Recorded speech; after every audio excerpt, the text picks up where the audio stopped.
So just in case you missed it in the Crankcase review, the What's the Best Grimlock 10,000 subscriber special will take a few weeks to come out. I don't want to waste everyone's time with this information twice, so if you want the whole story, just check out that video.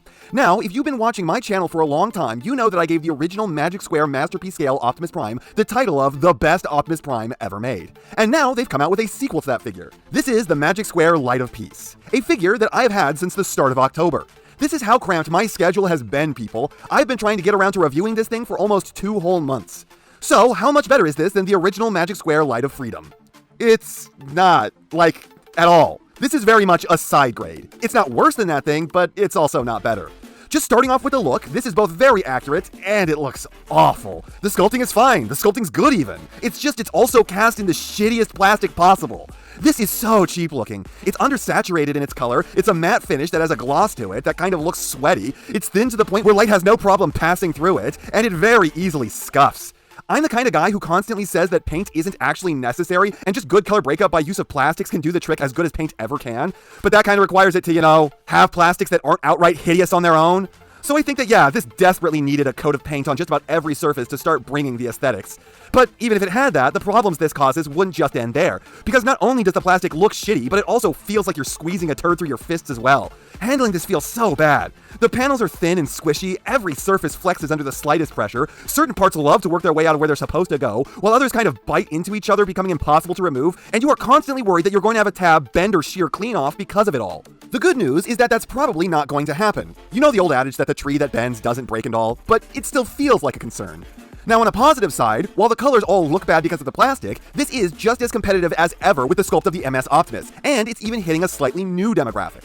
I personally liked the heavier set Optimus of the original figure. It's one of the many ways that he appeared in G1 that gets overlooked by just about everyone. But more often than not, he was probably a lither boy than that. So this one now really contends even better with the Transform Element and MP 3.0 Optimus Primes, looking pretty much as good as any of those in the sculpting department, and coming with its own benefits. Because remember how the MMC Light of Freedom is the most posable Transformer of all time, edging out the Magic Square one?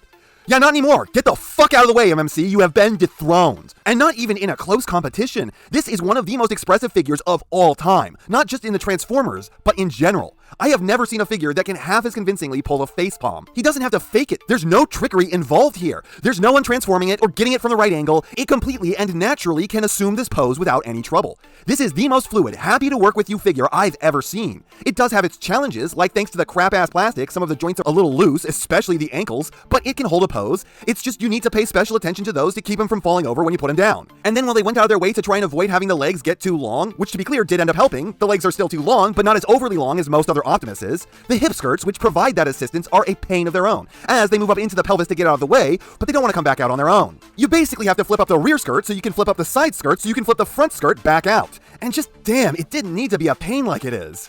So the level of life to the engineering really feels betrayed by the plastic they used, and it's felt betrayed ever since the Legends version of this came out. Yes, this was a Legends figure first, and I want to point out that apparently I was wrong when I used to say that the Light of Freedom was a Legend scale figure that was upscaled into a Masterpiece one. According to some people that I trust to have accurate information, it was the other way around. Magic Square designed that as a Masterpiece for once, and then downscaled it. This, however, I know for a fact started life as a Legends first, and then was upscaled. And let's be clear, I was very unenthused with this plastic on the Legends figure, and I bought this larger version solely on the hopes that the plastic would be better. Unfortunately, it's really not. In fact, if anything, it looks worse at this scale. But I do find that the further improved posing of this does help justify itself more.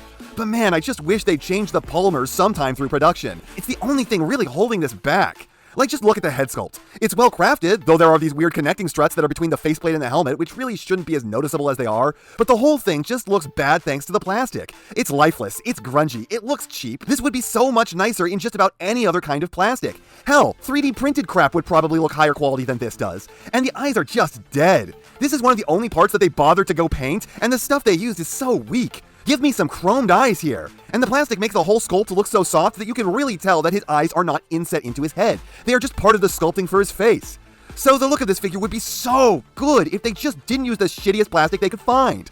I don't even want them to paint it more, I just want better plastic than this. But barring better plastic, then paint the fucker. It's so frustrating. It's got a great sculpt, and handling it is a joy, but the sculpt can only look so good when the plastic is sabotaging it, and the engineering that makes it a joy to handle is kneecapped as well, since the stuff just doesn't want to work properly in this material. As for accessories, this guy doesn't come with a ton. He's got his classic ion blaster, and this is another thing I think the original version of this figure did better, as this looks cheaper, and the sculpt is both worse and going for that more narrow version from some of the show that most people seem to be trying to capture with their version of this guy, so it's less distinct now.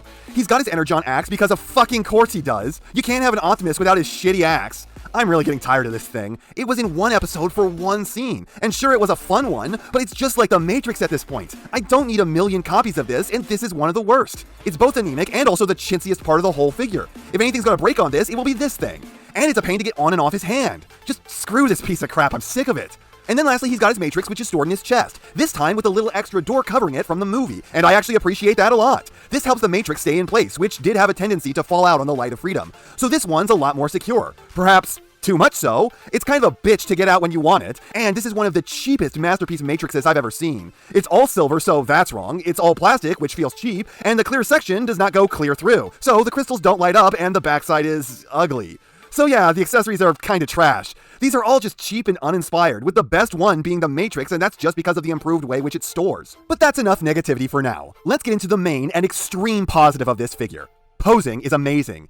Head has a bit more range down than normal, a ton more up, and a ton more to the side. He has both hot rod and regular shoulders, which actually gives him more options and a ton more range. He's got this very unique joint that extends at the shoulder that is meant to give him extreme forwards and backwards butterflies, but it also gives him more range on the upwards motion as well. So I almost want to call these maximum shoulders and maximum butterflies with maximum elbows. Interestingly enough, the Mafia elbows are gone now. Extremely advanced hands where the fingers each have one less joint than the MMC, but they have splay and curl, with an extra articulated thumb and a specially engineered bend at the wrist, which adds a ton, and a slight sword-wielding wrist, which you can cheat for a lot more, though that doesn't look great. So while the fingers may be down a joint, the hands overall are even more useful than the MMCs. Massive ab crunch, back crunch, no side to side, legs are slightly impeded going back and excessively unimpeded going forward and to the side, maximum knees, and feet with a slight rotation, a huge pivot both in and out, heel down, and toe up.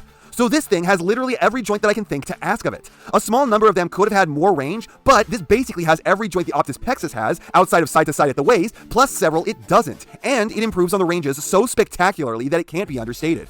Like Optimus Pexus kind of has forwards and backwards butterflies, whereas this has the most pronounced forwards and backwards butterflies on any figure ever. This is the new pinnacle of posing.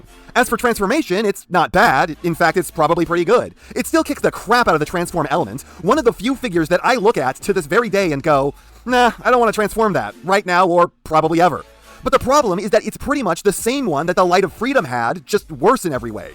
It's more finicky, more stuff gets stuck, it's over-engineered to get rid of the backpack, the plastic fights you and flexes, and it has an extreme Play-Doh factor, to the point where it's hard to get everything to tab in, especially in the legs. Everything's thinner, and all the movement is rougher. If you've never experienced the original Magic Square Optimus, you will probably like this a lot. But for me, it's just the diseased ghost of something amazing. It's for sure too frustrating thanks to the squishiness of it all, keeping the tabs from working properly, but it's at least not a confusing nightmare. Though there is optional parts forming this time, but it is extremely optional, and at least there's no faux forming, outside of flipping the windshield around backwards. And then the alt mode is... okay, this is yet another area where the original figure just did it better. Part of that is the plastic, this just looks like a toy. But another part of it is the much gappier, knobblier aesthetic, where parts weren't sculpted to sit flush with each other, so now there's holes in it everywhere. It rolls fine, and you may find yourself liking the way the underpants turn around to change the look, as I know a lot of people find that bit of his design very frustrating for some reason, so maybe this helps you, and you can use the parts forming trailer hitches to attach other Masterpiece Optimus Prime's trailers, so Magic Square doesn't have to make their own. But this is another far from perfect mode. And overall, this figure is just so flawed. It's pretty much a singular flaw, but like one that cracks away at every aspect of this thing. The plastic is just the most loathsome shit. It takes a good sculpt and makes it ugly. It takes brilliant engineering and makes it diseased feeling. It curses it with tolerance problems and attractiveness problems and handling problems, and none of it had to be this way. It's just the fucking plastic. On the upside, from a distance it looks better, so this displays okay as part of a group, the transformation will be fun to those who've never experienced the original version of the Magic Square figure, and the posing is the best of all time. This thing comes alive, and is beyond fun to put the way you want it to be. One that can take any hilarious or epic stance you may want to give it, and do it so gleefully you can't help but smile. This could have hands down been the best Optimus Prime ever made. It could have so easily been an upgrade to the original Magic Square one, but they just shot themselves in the face with this plastic. And as a result, this is a side grade and not the upgrade it should have been. The original one looks better in both modes and transforms better, while this poses a lot better. But that does still mean that this is tied for being the best Optimus Prime out there, though. And that's not half of what I have to say, but it's enough what I have to say. And I know, you know, what everyone else tells you to do at the end of these videos. So, if you liked what you saw here, please do that. And if you'd like to take it a step further, then please share this video with any friend you think may be interested. I hope you all enjoyed listening to me waste your time.